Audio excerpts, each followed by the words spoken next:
આયોજન કરી અને આ ગામના તથા એમના સગા સંબંધી જે હોય દરેકે આ સાથ સહકાર આપી યજ્ઞનું આયોજન કર્યું એ બદલ સરોજબેનના પરિવારના તથા એમના બધા દાતાઓને તથા આખી સભાને જોરદાર તાળીથી વધાવો સાહેબ.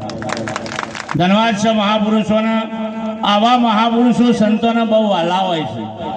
હાલ હમણાં મહારાજે કીધું કે સંતો જે આર્ય સંતોના ચરણે જોય ને તારે આગળ આવી અને આ સંતો તો ખંચેરીને ખોળેલ હોય અને હમણાં ચરણે જે જ્યાં છે ને એ પાછા વળ્યા નહીં. પાછા વળીને સંસાર રૂપમાં નહીં ગયા સાહેબ. જશી જરૂર પૂરતા જશી પણ અંદર ખૂચી નહીં જોય. જો તન મન ધન સદગુરુને અર્પણ કર્યું હશે તો નકા હાલવા ખાતર આલ્યા છે તો બધા લખા રવાના. એટલે સાચા મનથી તન મન ધન આલો અને સંતોની સેવા કરો. મહાપુરુષો વધારશે જાણું સકલું દ્રષ્ટાંત મેલું છું 5 મિનિટનું. એક ઝવેરી હતો ને ઝવેરનો વેપાર કરતો હતો. આનો છોકરો પરદેશ ગયેલો પૈસા કમાવા. અત્યારે આપણા ગુજરાતના અમેરિકા ડોલર કમાવા જોઈએ છે એ રીતે. પેલો તો પૈસા કમાવા ગયેલો હોય કારણ આ ઝવેરીનો દેહાંત થઈ ગયું. એટલે એનો છોકરો પાછો આવ્યો ઘેર સાહેબ. છોકરો ઘેર આવ્યો. હવે એનું ઘર જોયું તો 4 દિવાલો સિવાય કશું નહીં. એટલે મને વિચાર કર્યો સારું મારો બાપ ઝવેરી હતો કોક ના કોક મેલીને જોવે છે. ખોળી થાજો પણ કશું આવ્યું નહીં હાથમાં. એટલે પછી એક દાડો અને દરવાજા બંધ કર્યા ઘરના અને પછી બખડ્યું અને પાવડો કોદાળી લઈને ગોડવા માંડ્યું. ગોડતા 2-4 ફૂટ ખોડ્યું એટલે આટલી અને બસકી એક હાથમાં આવી. આટલી બસકી હાથમાં આવી એટલે બીજા દાડા હારો એક ઝવેરીના ઘેર ગયો. દુકાને જોઈને કીધું કે દાદા જોવાના બસકી કે આટલી દાય મારા બાપા કે હંતાણી ગયા છે મારા માટે. એટલે કે અને મારા વેચવી છે ઓના કેટલા પૈસા આપશી. એટલે પેલો ઝવેરી બસકી ખોલી અને જોયું ને કે આ તો કાચ છે. પેલો સારું નિરાશ થઈ ગયું કે મારા બાપા ઝવેરી હતા સાહેબ. કાચ મૂકીને ના જોવાય આમાં કોક ના કોક તો હોવું જ હોય. પેલો બીજી દુકાને ગયો. બીજી દુકાન વાળાએ બસકી ખોલી અને એને કીધું કે આ તો કાચ છે યાર. પેલાના મનથી એમ થયું હોમી દુકાન વાળો હતો ને આ વેદાંતના બાદશાહ જેવા આપણા બાપુ બેઠા છે આત્મારામ બાપુ પુરાણ બાપુ આવા જે ઝવેરી એક હતા કે ભાઈ વયા પાછો આય.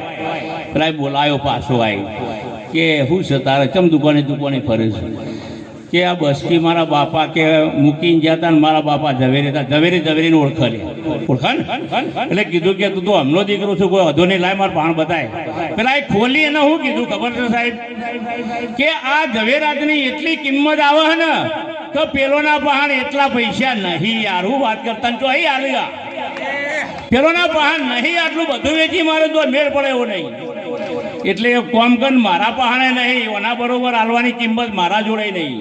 એટલે તું એક કોમ કરવાનો રસ્તો કાઢીએ કે શું કાઢીશું બાપુ બોલો કે તું મારી દુકાનમાં નોકરી કર. તારા ઘર બનાવવું છે લગ્ન કરવા છે બધું થઈ જશે હું પૈસા આલે પણ તું મારી દુકાનમાં નોકરી કર. આ બસકી તિજોરીમાં મૂકી દે એની ચાવી તારા ઘેર લઈ જા. જ્યાં આપણા પણ પૈસા ભેગા થશે એટલે આનું વિવેચન કરી દઈશું કે બરાબર છે. પેલો તિજોરી મૂકીને ચાવી ઘેર લઈ ગયો. 7-8-10 વર્ષ જેવું થઈ ગયું. પેલો ખંતથી નોકરી કરે. જણમ પોતાનો છોકરો બેસતો હોય ને એ રીતે પૂરી ઈમાનદારીથી નોકરી કરે.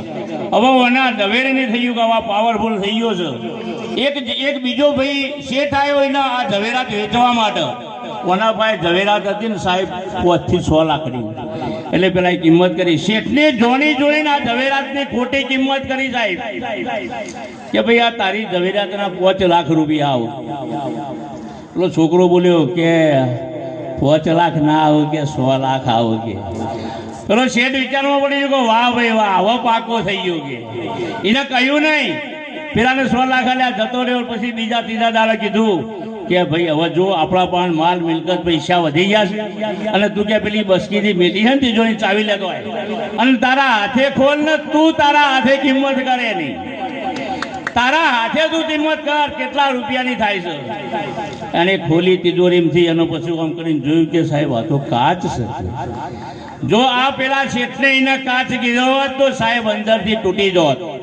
પણ પેલા એને આશ્વાસન આપ્યું, એની દુકાનમાં રાખ્યો, એનો અનુભવ આપ્યો સાહેબ નવીન જીવ કોઈ આપો તો એને આશ્વાસન આપો, એને ખંતથી એના ખોળામાં લ્યો. જો મારા સંતો ખંતથી ખોળામાં લે છે અને સંતોનો સંગ કરશો ને તો કદી પાછા નહીં પડ્યો. બે ચરણ મેલું છું વાણીના. હે સંતોના સંગ મને રસિયાના રંગમાં આચો સ્વરૂપ એવો લખાયો રે. સંતોના સંગમાં રસિયાના રંગમાં સાચું સ્વરૂપ ઓળખાયું રે. અરે સંતોના સંગ મને રસિયાના રંગમાં આચો સ્વરૂપ ઓળખાયો રે. સંતોના સંગમાં રસિયાના રંગમાં સાચું સ્વરૂપ ઓળખાયું રે. અરે સાચો સ્વરૂપ ઓળખાયો મારા વાલા. સાચું સ્વરૂપ ઓળખાયું મારા એ સાચો સ્વરૂપ ઓળખાયો મારા વાલા. વાલા.